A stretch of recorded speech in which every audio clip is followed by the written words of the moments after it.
No? Shit, nang pagkatikim ko ng Vietnamese coffee. Ah! Nagpalpitate siya! Ibang level yung kape nila dun! Di ba nagkape? Sabi nagpapalpitate kami. Sabi ko, tara maglakad-lakad tayo. Ganyan. Kasi ang taas eh. Naglakad. Maglakad-lakad. Tayo nakakita kami ng mga tindahan ng damit. Yes, ganyan. Kaya ang mumura! Yes. Tinapaliw ako. Yun na! Ganyan. Seryoso ba kayo? Unang gabi pa lang yun ha. Ano papalpitate yung mga damit na kami. Totoo ba to ang mura? Sige, uwi muna natin. Tapos tinigso si Rodina. Direk, saan ba pwedeng gumimik dito?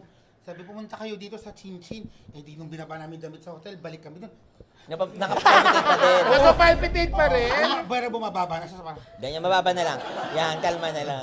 lubdum, lubdum. Tapos pagpasok namin doon sa bar, dami ko apo! Yes. Lasing na lasing kami noong unang gabi. Unang gabi pa lang, alam ko na magkakaroon kami ng matagal na relasyon ng Vietnam. Kaya ngayon, ang pangalan ko na, Ina Evans Nguyen. And that's my Vietnam story. Day 1. Day 1 pa lang yun.